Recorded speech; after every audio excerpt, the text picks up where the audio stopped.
My name is Mara Elliston. I am 32 years old, and 3 weeks ago my father called me from a hospital bed asking me to come home. He was crying.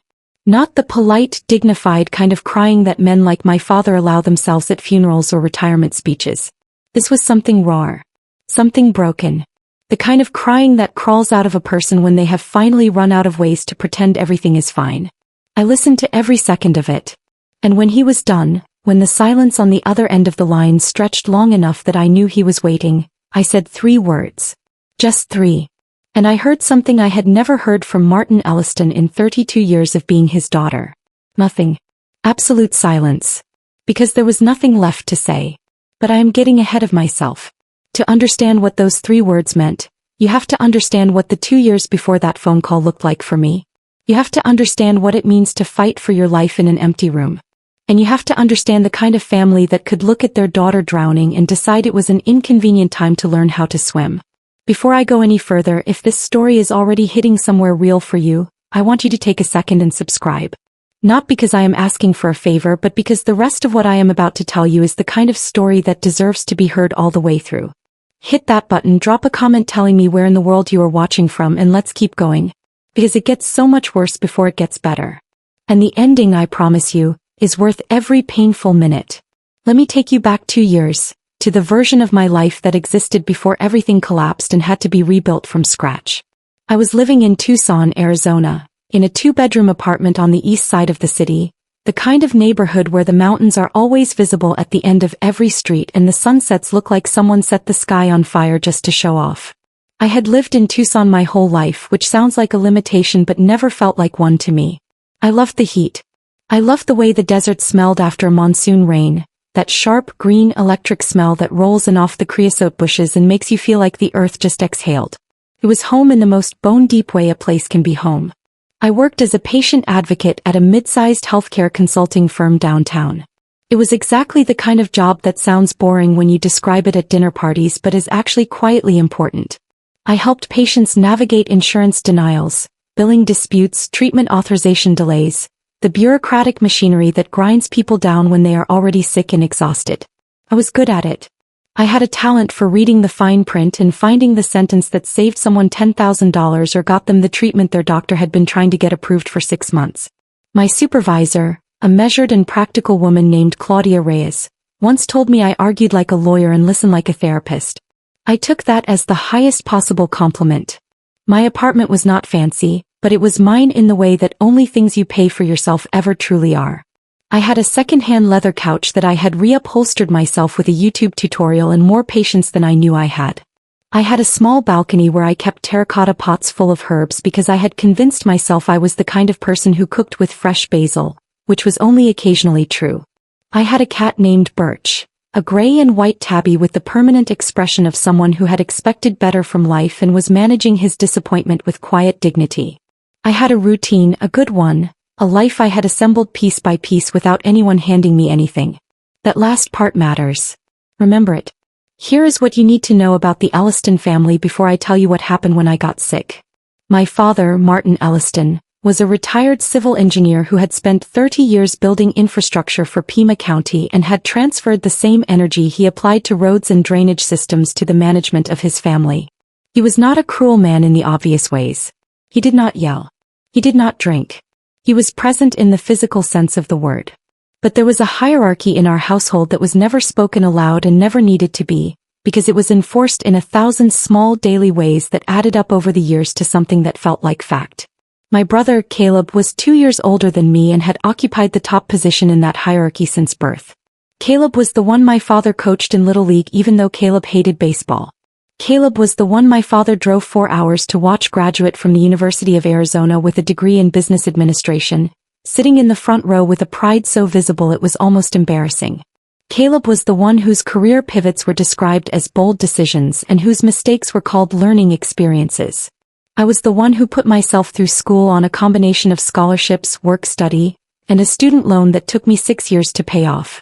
When I graduated, my father sent a card with a $50 bill inside it and the words "proud of you" written in my mother's handwriting. Not his. My mother, Sandra Elliston, was not a villain either, not in her own understanding of herself. She was a woman who had spent so many years deferring to my father that she had slowly lost the ability to hold an opinion he had not first approved. She loved me, I believe that, but her love was the kind that folded neatly under pressure. The kind that would choose comfort over courage every single time. Caleb had gotten engaged the previous spring to a woman named Bethany, who was perfectly fine in the way that perfectly fine people are perfectly fine, meaning I had no specific complaints but also no particular warmth toward her. The wedding was set for the following September, 11 months away, and it had already become the gravitational center of every Alliston family conversation. My mother had spreadsheets. My father had opinions about the venue that he delivered as though they were architectural assessments. Every Sunday call had become a wedding briefing. I did not mind, or at least I told myself I did not mind. I had learned early that the path of least resistance in my family was to be agreeable and invisible in equal measure, to show up when needed and disappear when not. That was my life on the Tuesday morning in March when my phone rang with a number I recognized as the imaging center where I had gone 3 weeks earlier for a follow-up scan on something my doctor had described, in that carefully neutral medical voice, as an area of concern. I was at my desk. I had a cup of coffee going cold beside my keyboard. Outside my office window, the Rincon Mountains were doing what they always did in the morning light, turning that particular shade of amber that looks painted. I answered on the second ring because I have never been able to tolerate not knowing. Ms. Elliston, this is Dr. Anaya Patel's office. The doctor would like you to come in this afternoon if at all possible. We have your results. I knew in that moment, with the kind of certainty that does not require explanation, that whatever came next was going to divide my life into 2 distinct territories. The before and everything after. Dr. Patel did not make me wait when I arrived. She sat across from me with the results on the screen beside her, and she was kind and direct in the way that good doctors are kind and direct, which is to say she did not dress it up, but she also did not let me fall. Stage 2 cervical cancer, she said. Caught later than we would have liked, but treatable. We will need to move quickly. I sat in that chair and I felt the world tilt sideways, not dramatically, not like in the movies, just a quiet, nauseating shift, like the floor had moved 3 inches to the left and had not moved back. I thought about Birch at home waiting for his dinner. I thought about the basil on my balcony that needed watering. I thought about the strangest, smallest things while Dr. Patel talked about treatment timelines and port placements and the oncology team I would be meeting within the week. And then I thought about my father. Not logically. Not strategically. Just the way you think about the people who are supposed to be your foundation when the ground gives way underneath you. I called him from the parking lot, sitting in my car with the air conditioning running because it was already 91 degrees and the desert does not care what kind of day you are having. The phone rang 3 times before he picked up. More. He always answered my calls like he was confirming an appointment. Not a greeting. Just acknowledgement. Dad, I said, and my voice broke on that single syllable in a way I had not anticipated and could not stop. I just left the doctor's office. I got my results. I have cancer. It's stage 2. I needed to hear your voice. I needed to tell you. The silence that followed was 6 seconds long. I counted. Because when the world is falling apart, your brain does strange things, and mine decided to count. Then my father said something I will carry for the rest of my life. Not because it was monstrous, but because of how ordinary it sounded. How practiced. How completely unbothered. Mara, this is not a good time. Your brother and Bethany are here. We are looking at the catering proposals. Can we talk about this later? And then, before I could respond, before I could find a single word, he was gone. He called back 4 hours later. I was sitting on my bathroom floor with my back against the tub, not because anything had happened yet, not because the treatment had started or the nausea had arrived, but simply because the bathroom floor felt like the right place to be when your world has just been restructured without your permission. The tiles were cold through my jeans. Birch had wedged himself against my left leg with the quiet solidarity that cats occasionally offer when they sense something is wrong. My phone buzzed on the floor beside me. I stared at it through 2 full rings. Then I picked up. More. His voice was back to its usual register, measured and even, the voice he used when he was addressing a situation rather than a person. Your mother told me I should call back. I want you to know we heard you earlier, and of course we are concerned. Of course we are concerned. Like I had reported a fender bender. Like I had called to say my apartment had a leak. I told him again what Dr. Patel had said. Stage 2 cervical cancer. Treatment starting within 2 weeks. Chemotherapy concurrent with radiation. A combination approach Dr. Patel's team used for this type and stage. I used the clinical language because it was the only language I had access to at that moment, the language of facts, because the language of feelings had completely abandoned me. My father listened. When I finished, he was quiet for a moment. Then he said, "Well, these things are very treatable now. Medicine has come a long way. You will be fine, Mara. You have always been resilient." I would not worry too much. I would not worry too much about the cancer that had just been confirmed in my body. I asked him if he and Mom might be able to come to Tucson for even part of my first treatment, not to stay just for a few days, just to be there at the beginning. He made a sound that was not quite a word, a kind of effortful exhale, and then he told me that September was coming up fast. The venue walkthrough for the wedding was the last weekend of March and could not be moved, and with everything going on with the preparations, he was not sure the timing was right. He said he hoped I understood. I said I understood. Because I did. I understood exactly what I was dealing with. That night I called my friend Delia Okafor, who I had known since we were assigned to the same orientation group in our first year of college and had immediately bonded over our shared distrust of forced team-building exercises. Delia was a social worker at a family services nonprofit in Tucson, which meant she had professionally calibrated instincts for identifying when a person was not okay and an equally well-developed refusal to pretend otherwise. She arrived at my apartment 40 minutes after I called her, carrying soup from the Vietnamese place on Speedway that we had been ordering from since we were 20. She sat across from me at my kitchen table and let me talk for an hour and a half without interrupting once except to refill my water glass. When I finally ran out of words, she looked at me and said, "I am going to be at every single appointment I can get to." Every one. I told her she did not have to do that. She told me to stop being an idiot. That was the night I started keeping records. Not because I had a plan yet, but because I was a patient advocate by profession and I understood that documentation is the difference between having a story and having proof. I created a folder on my phone, labeled it with the year, and began saving everything inside it. Call logs. Text screenshots. Voicemails I transcribed word for word into the Notes app. It started as habit. It became something else entirely later on. My first treatment session was on a Thursday morning in early April. The cancer center was attached to the main hospital on the north side of Tucson, a building that tried very hard to feel calm with its sand-colored walls and abstract prints chosen to be inoffensive.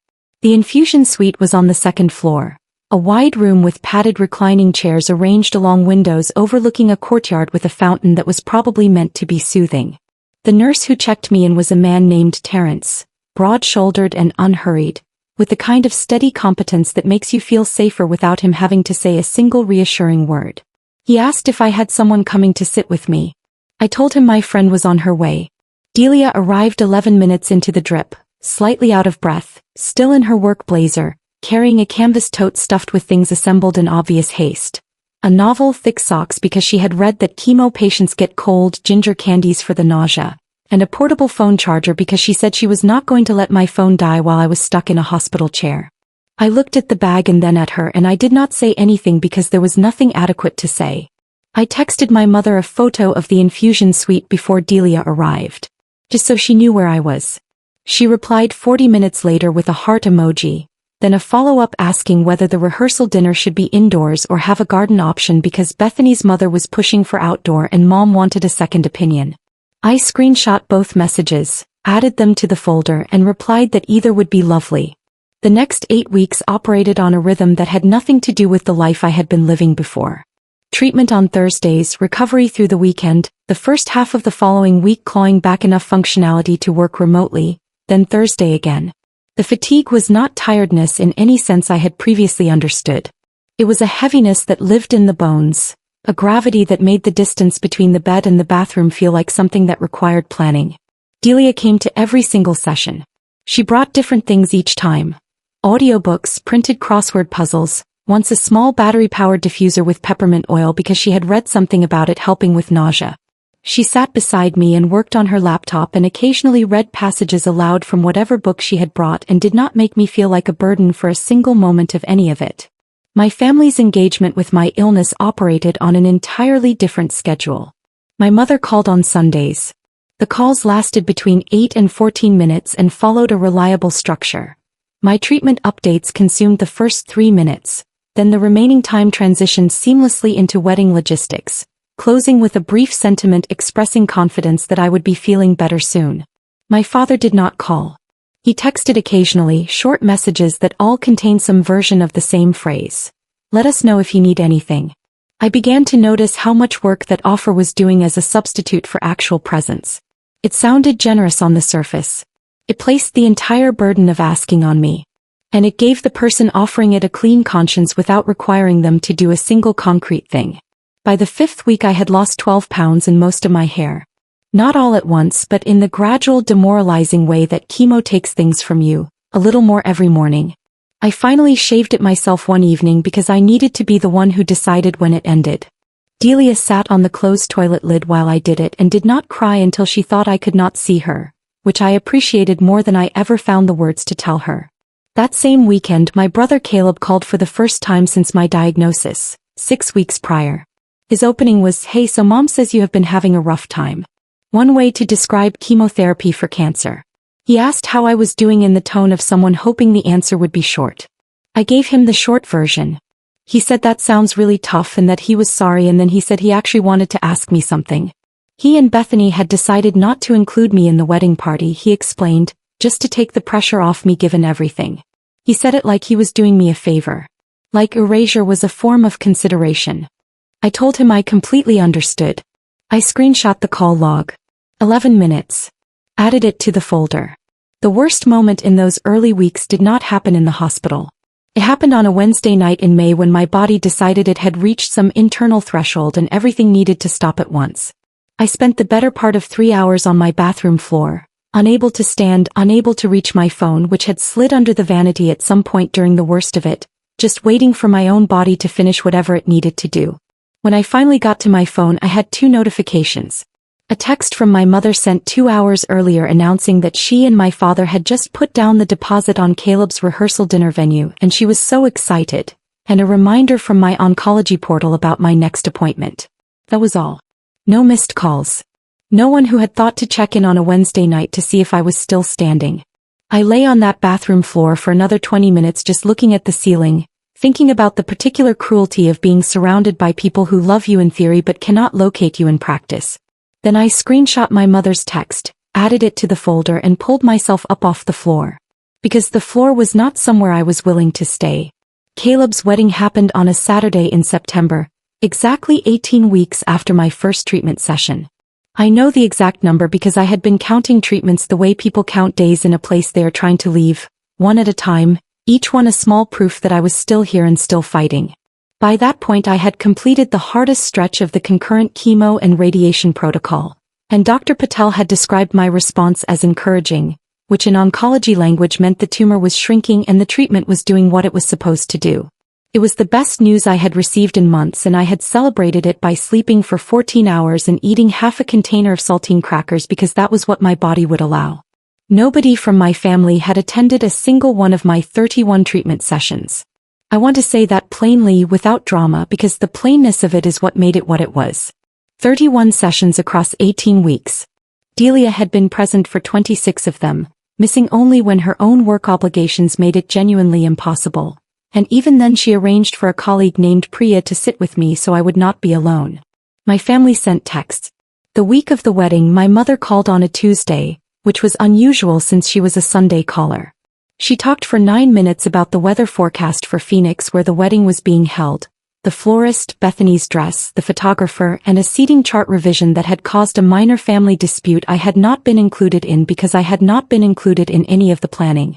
At the very end, almost as an afterthought, she said she hoped I was feeling well enough to make the drive up and that they had saved me a seat near the back in case I wanted to slip in quietly. In case I wanted to slip in quietly. To my brother's wedding. Where I was the only sibling. 3 hours after completing my 31st chemotherapy session. I told my mother I would try. I said it the way you say things you have no intention of doing when you understand that pushing back will cost more energy than you currently possess. She said wonderful and moved on to the champagne versus sparkling cider question, and the call ended at 11 minutes. I did not go to the wedding. I spent that Saturday in my apartment, genuinely too depleted to drive to Phoenix even if I had wanted to, which I had decided I did not. I ordered delivery from the Thai place 2 blocks away, watched a nature documentary about migratory birds, and gave Birch an unreasonable amount of attention because he was there and he had never once made me feel like an inconvenience. The wedding photos appeared online that evening. 43 images posted by 9 o'clock.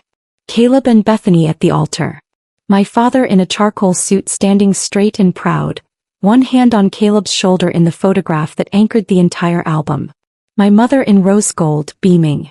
Guest tables, toasts, dancing, laughter captured mid-frame. 43 photographs of a family celebration and I appeared in none of them. Not because I had not attended, but because the album had been curated by people who had not noticed my absence enough to think of me when selecting the images. I looked at every single photograph. Then I closed the app and went to sleep before 10 o'clock because my body needed it, and my body was the only thing I was certain was on my side. 3 weeks after the wedding, the medical bills stopped being manageable.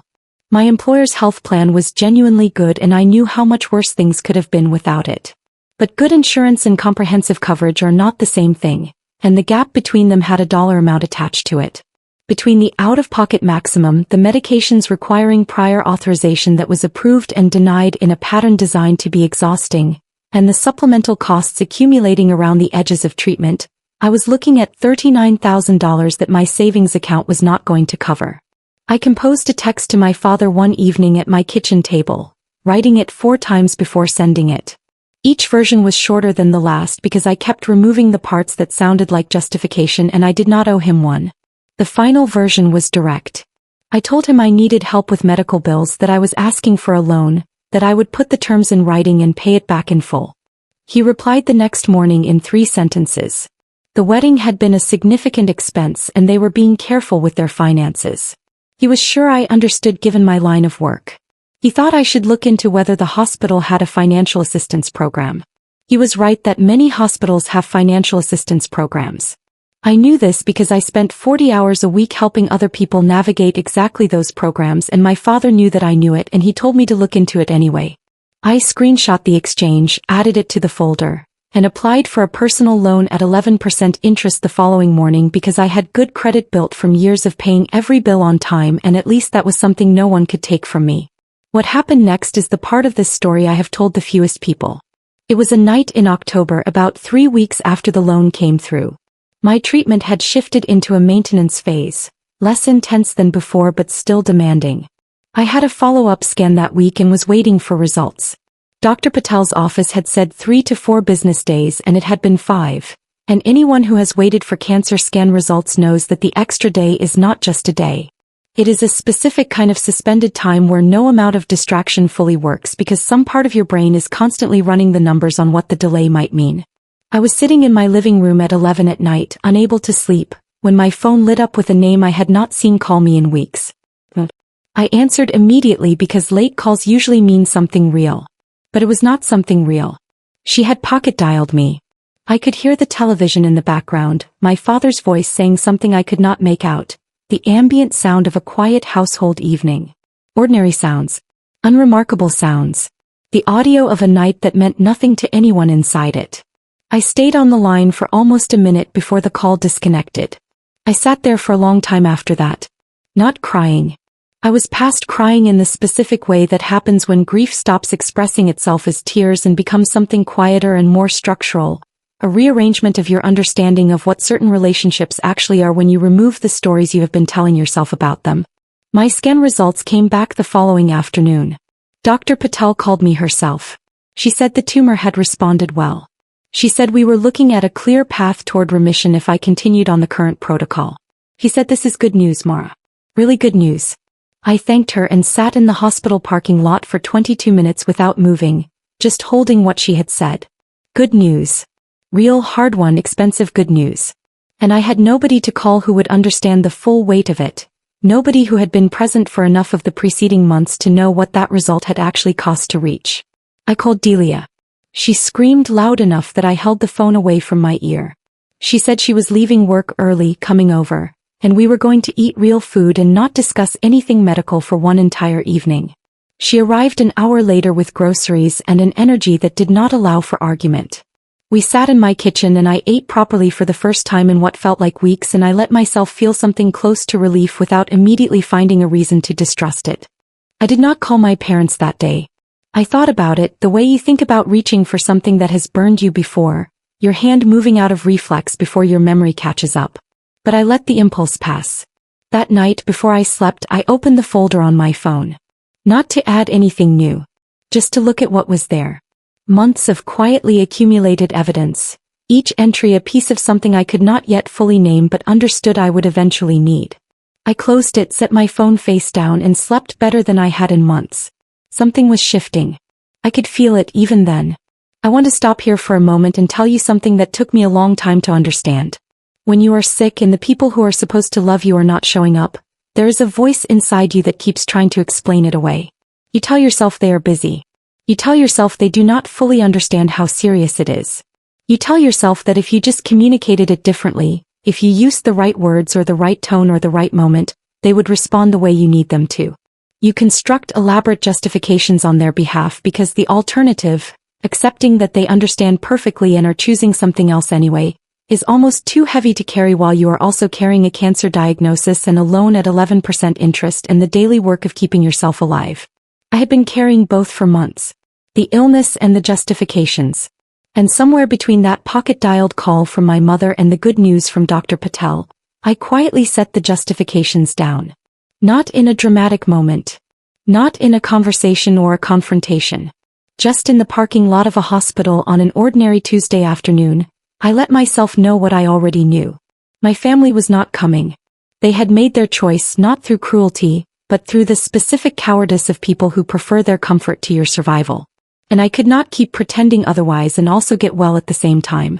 I did not have the energy for both. 14 months after my first treatment session, Dr. Patel used a word I had not allowed myself to think about during the entire preceding year because it felt too dangerous to want something that could still be taken away. She said remission.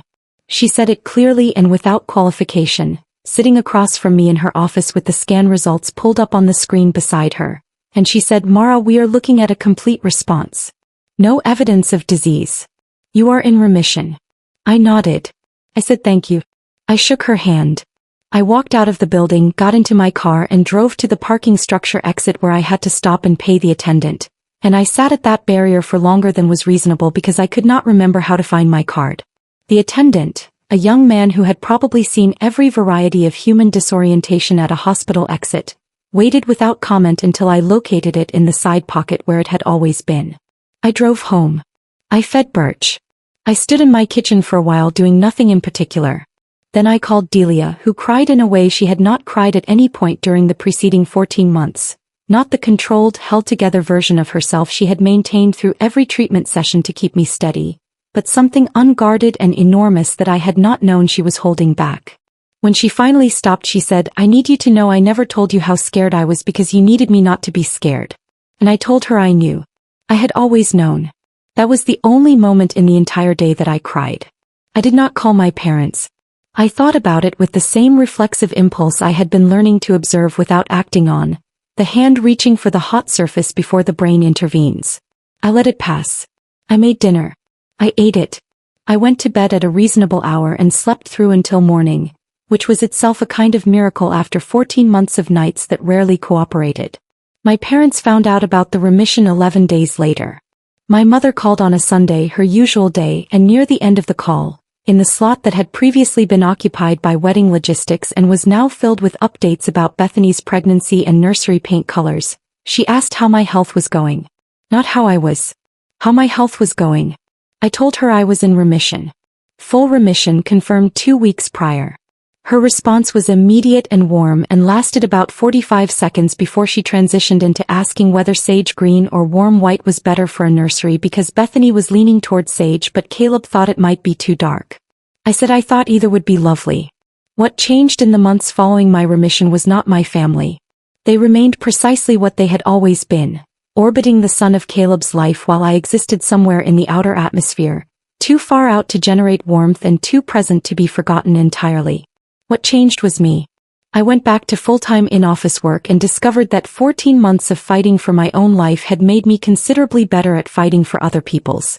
Something about having been on the receiving end of every insurance denial, every bureaucratic delay, every moment of being told the system could not accommodate what you needed right now, had sharpened something in me that had already been sharp. Claudia noticed within the first 2 weeks. She told me I had always been effective but that I had become formidable, and she said it like it was the most practical compliment available, which from Claudia it was. I also moved. Not far, just across the city from the East Side apartment where I had spent 14 months being sick into a place on the North Side with better light and a second bedroom I turned into a home office. The new apartment had a courtyard with an old mesquite tree that dropped seed pods on the path every morning, which felt appropriately Tucson. I brought my terracotta herb pots, birch and the folder on my phone which I had not opened in 3 months but had not deleted either. I was doing well. I want to say that without qualifying it, which is something I had to practice because I had spent so long bracing for the next thing that doing well felt like a condition requiring verification. But I was genuinely, measurably in remission, eating real food, sleeping through the night, doing well. And then on a Thursday evening in the spring, approximately 14 months after my remission was confirmed, my father called. Not my mother. My father. Martin Elliston, who had texted me a total of 19 times across the 14 months of my cancer treatment and called me 0 times since the day he told me this was not a good time, was calling me on a Thursday evening while I was making dinner and had just burned the edges of the flatbread I was attempting because I had been distracted by a podcast. I stood in my kitchen holding the phone, watching his name on the screen, and I felt something I had not expected, which was not anger and not hope but a kind of cold, clear curiosity. Like watching a door open that you had long since stopped expecting to move. I answered. More. His voice was different. Not in a way I could immediately name, but different enough that I noticed it within the first syllable. There was something missing from it, some load-bearing quality that had always been present, the authority that had structured every conversation I had ever had with him and that I had spent most of my life navigating around. That kept my voice level. What is it? Pause. Longer than his pauses usually were. I have some news. He stopped. Then I had an appointment with a specialist last week. There have been some concerns about my health for a few months and I wanted to get answers before I said anything to anyone. His voice thinned at the edges. They found something. In my colon. It is cancer, Mara. Stage 2. They want to start treatment within the month. I set down the spatula I was still holding. I leaned against the counter. Outside my kitchen window, the mesquite tree in the courtyard was moving in the early evening wind. I want to be honest with you about what I felt in that moment because I have spent a lot of time examining it and I think it matters. I did not feel satisfaction. I did not feel the clean arc of something coming full circle the way it does in the stories people tell each other about karma and justice. What I felt was something more complicated and less comfortable than either of those things. I felt something for him, my father, 64 years old and frightened in a way I recognized with my entire body. And simultaneously, beneath that, I felt the folder on my phone the way you feel a weight you have been carrying long enough that you forget it is there until something makes you aware of it again. He kept talking. He said the doctors were optimistic given the stage. He said my mother was having a hard time with the news. He said that with everything happening he was hoping the family could come together. He used that phrase, come together, with the confidence of someone who has never had to wonder whether the family would show up for them. And then he said it. The thing I had been waiting for without knowing I was waiting for it, or perhaps knowing exactly and simply needing to hear it spoken aloud to confirm that the shape of this moment was what I thought it was. He said, I would really like you to come home, Mara. At least for the start of treatment. Your mother needs support and I think it would mean a great deal to have you here. You understand these medical situations better than any of us. It would help to have you managing things. You understand these medical situations better than any of us. Not, I need my daughter. Not, I am scared and I am sorry and I want you here because I love you and I have missed you and I know I was wrong. You understand these medical situations. I was being recruited for my professional utility. Being called home not as a daughter but as a resource. The distinction was not subtle and he did not appear to notice it. I told him I needed a few days to think about it. He said, of course, take the time you need, and there was something in the way he said it that suggested he considered this a formality, that the outcome was already understood, that daughters come home when fathers need them regardless of the preceding history because that is simply what daughters do.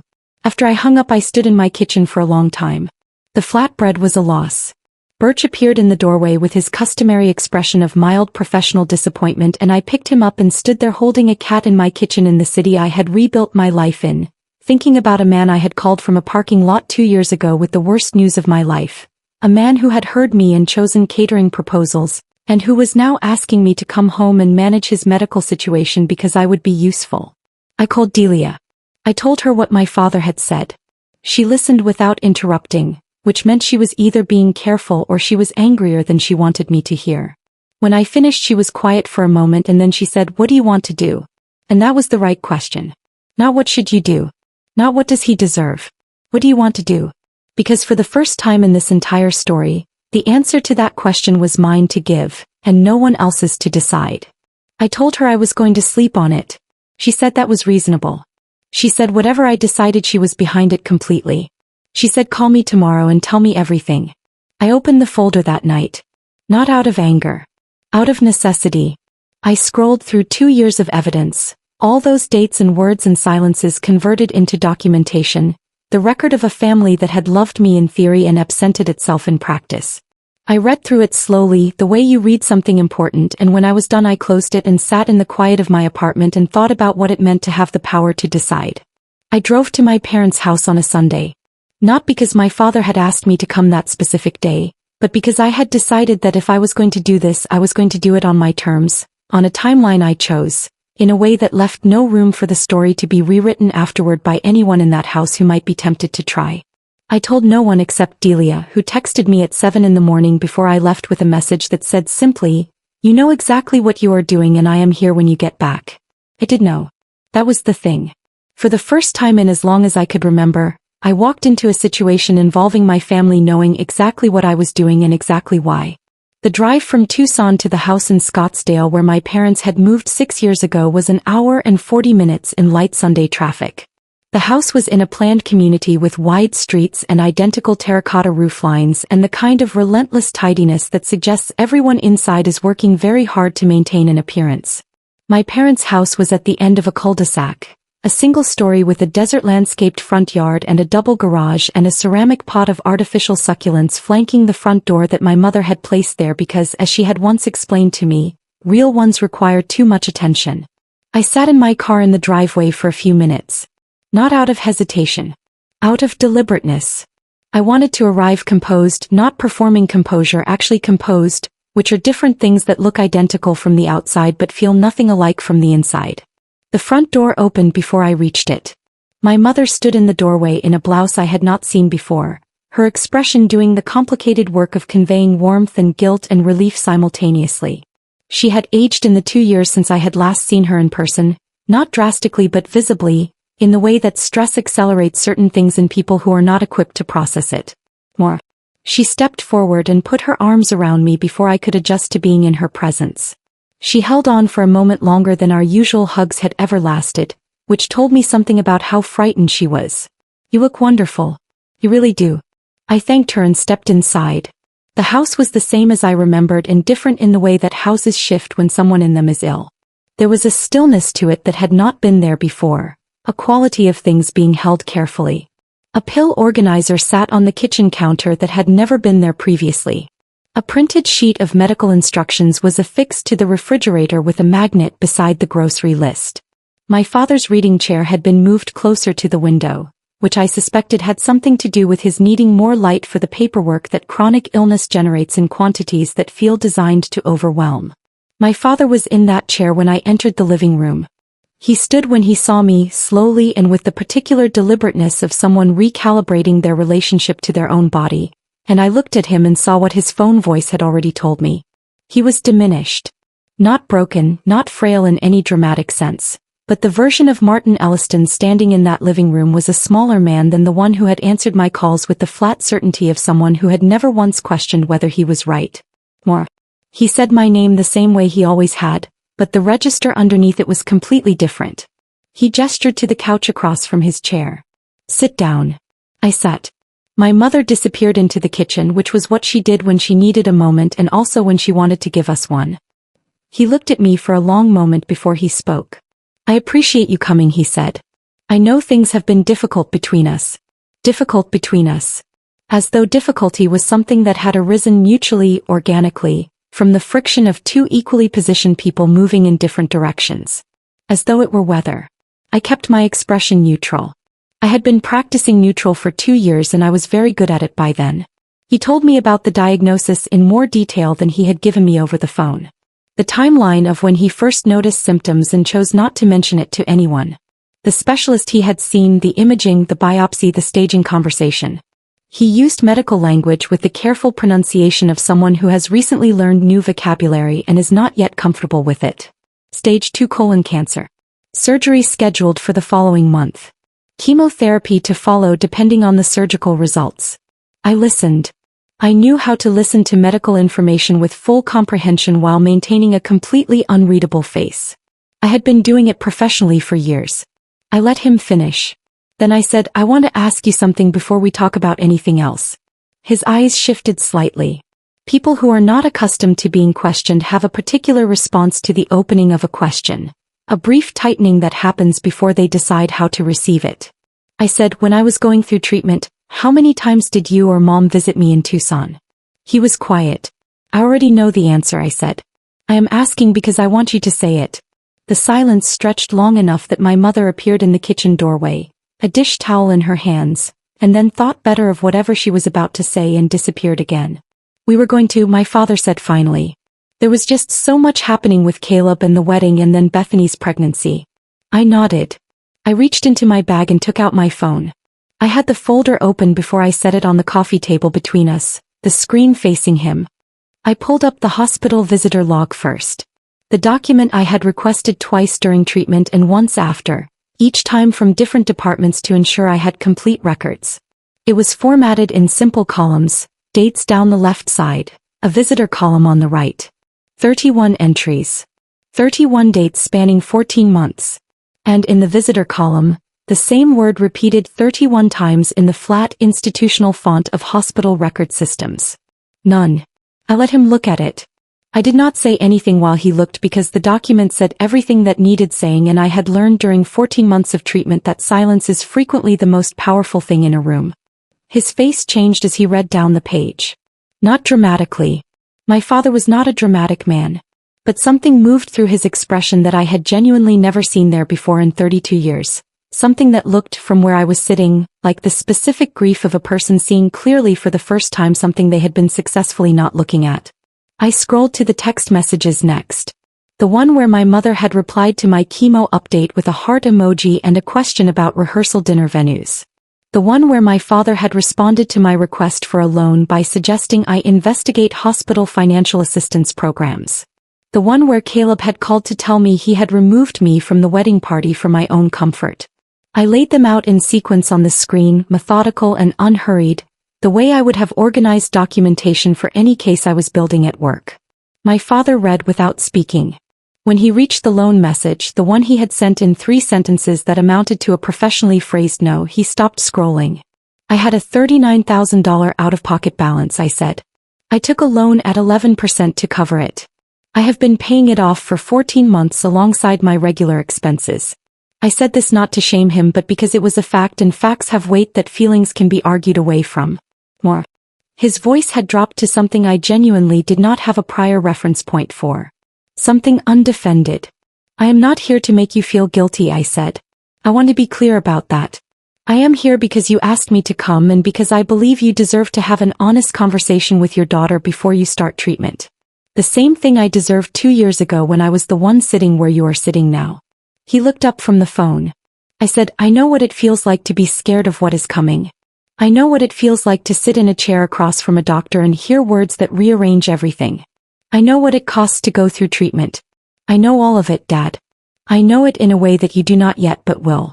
And I want you to understand that I know it because I went through every part of it alone. While you were at venue walkthroughs and rehearsal dinners and a wedding, I drove myself to 31 appointments and I paid $39,000 out of my own pocket, and I got better entirely without you. My father's eyes were wet, which I had never seen before. I'm sorry, he said. The words came out stripped of all the authority they would have carried at any earlier point in my memory of him. And then he asked me the question I had been expecting since the moment I pulled into the driveway. Whether I would be there for him. Whether I would help. Whether I would come home. I picked up my phone from the coffee table. I closed the folder. I put it back in my bag. Then I looked at my father and I said the 3 words I had been carrying since the night he first called me. I said, I am unavailable. Steady and clear and entirely final. The room went absolutely silent. And Martin Elliston, the man who had spent his entire life assuming his needs were the organizing principle of everyone around him, had nothing at all to say. I did not stay for dinner. I had not planned to, and my mother had not asked, which told me she had understood something from the way the conversation had ended that she was not yet ready to put into words. I walked out of that house in Scottsdale the same way I had walked into it, deliberately, without rushing, past the artificial succulents and down the driveway to my car. The late morning sun was already doing what the Arizona sun does by 10 o'clock, which is to say it was asserting itself in a way that leaves no ambiguity about who is in charge. I put on my sunglasses and I drove home. Delia was waiting on the steps outside my apartment building when I arrived. She had brought coffee and had the specific expression she wore when she had been sitting with her own feelings about something for long enough that she needed to hear mine before she could put hers down. I told her everything while we sat on those steps. Start to finish, the pill organizer on the counter and my mother's hug that lasted too long and my father's face when he read down the visitor log column and saw the word none repeated 31 times in institutional font. I told her about the 3 words and the silence that followed them. Delia listened to all of it. Then she said, "How do you feel?" I thought about that for a moment with the honesty it deserved. I said I felt like someone who had set down something very heavy and was still getting used to what it felt like to stand up straight. That was the truest thing I could find for it. In the weeks that followed, my mother called 3 times. The first call came 4 days after my visit and lasted 6 minutes. She said she wanted me to know she had been thinking about everything, that she had not been sleeping well, that there were things she wished had been different. She did not say she was sorry, not directly, not yet, but the shape of the call was the shape of someone circling an apology they had not yet found the words for. I listened without filling the silence for her. I thanked her for calling. I said goodbye. The second call came 10 days later and it was different. She spoke for almost 20 minutes and she did not circle anything. She said she was sorry, plainly and in the first person, without attributing it to circumstances or timing. She said I should have been there. I was not. That is on me. She had been thinking about the night she pocket-dialed me, and the partial voicemail she had deleted without fully listening to, and what might have been on it. She said she was not asking for anything. She just needed me to know that she saw it. I sat with that call for several days before responding. I sent a text rather than calling back because I needed to be precise. I told her an apology did not erase anything but that it was not nothing either. I told her I was not ready to resume the relationship we had before, one in which I made myself smaller to keep the peace. I told her that if she wanted something different she would need to show me over time, not tell me. She replied within the hour. She said she understood. He said she would try. I believed she meant it. Whether meaning it and doing it would turn out to be the same thing for my mother was something I was genuinely uncertain about, and I had made peace with that uncertainty. Some things you cannot know in advance. You can only watch and respond to what actually happens rather than what people promise will happen. She replied within the hour. She said she understood. He said she would try. My brother Caleb called once. He said he had heard about what happened at the house and that he had been thinking about everything. He said he did not realize how bad things had been for me during treatment. I told him I understood that, and that the not realizing had itself been a choice, made easier by the fact that nobody in our family had made a particular effort to realize. He was quiet. He said he was sorry. I said thank you. The call ended at 9 minutes. I did not screenshot it. I did not need to anymore. My father did not call. He sent a letter. It arrived 3 weeks after my visit to Scottsdale, handwritten on the personal stationery he had always used for formal correspondence, his name printed at the top in the small serif font of a man who had organized his life around the appearance of order. The handwriting was his, steady and small and exactly as I remembered it from birthday cards and the occasional note he had slipped into my school bag when I was young, in the years before the distance between us had become the default condition of our relationship. He wrote that he had started treatment and that the surgical team was optimistic. He wrote that his first chemotherapy session had been on a Thursday and that he had sat in the infusion chair and thought about me for the entire duration of it. He wrote that he had understood something in that chair that he had not understood before, something about what a room feels like when there is nobody in it who came for you. He wrote that he was not asking me for anything. He had hired a nurse and Caleb drove up on weekends and things were being managed. He wrote that he was proud of me, which was the sentence I read 3 times because it was the first time in my memory that Martin Elliston had written those words and addressed them directly to me. I folded the letter and placed it in my desk drawer. Not in the folder. The folder was for evidence of harm, and this was something else. What exactly it was I was still working out. But it was something. 6 months after the visit to Scottsdale, my remission was still holding. Dr. Patel used the word thriving at my last checkup, which I accepted without immediately looking for a reason to distrust it. That was progress of its own kind. I had been promoted at work. Senior patient advocate, with 2 newer staff reporting to me, which I found I was unexpectedly good at because I had learned how to hold space for someone else's crisis without losing myself inside it. Claudia said I had a gift for it. I told her I had learned from experience, which was accurate in more ways than she knew. Delia and I still had coffee every Sunday morning, which had become as fixed a point in my week as anything I had built in the preceding 2 years. She had started seeing someone, a thoughtful and quietly funny environmental attorney named Kofi, who had the rare quality of listening to other people as if what they were saying genuinely mattered. I liked him immediately. My apartment on the north side was exactly as it should be. The mesquite tree dropped its seed pods every morning. Birch occupied the warmest patch of sunlight on the floor with the unhurried confidence of someone who has fully resolved his relationship with time. The herb pots had expanded to include rosemary and lemon thyme. I made dinner most nights. I slept through most nights. I was building a life that belonged entirely to me. I still have the folder on my phone. I do not open it anymore, but I have not deleted it either. Some things you keep not because you need them daily but because they are the record of something you survived. And surviving things deserves documentation. It is there if I ever need to remember clearly. I do not think I will need to. But I am glad it exists. Here is what I know now that I did not know 2 years ago. You do not owe the people who failed you a version of yourself that keeps absorbing the cost of their choices. The love that only surfaces when someone needs something from you is not love in any form worth protecting. You are allowed to say I am unavailable to people who were unavailable to you when it mattered most. You are allowed to build your life around presence rather than blood. You are allowed to keep the record of what happened because the truth is yours and no one else gets to revise it. I am Maura Elliston. I am 32 years old. I had cancer and I got better, and I did both of those things largely on my own. And I am, for the first time in a very long time, completely and quietly and genuinely fine. If this story made you feel something, don't just scroll away. There are so many stories out there that never get told. And here on Confire Stories we bring them to life. So if you enjoy emotional real-life drama like this, take a second to subscribe and be part of the journey. And if you've ever been in a situation like this, or have a story of your own, share it in the comments. I read them. Thanks for watching, and I'll see you in the next story.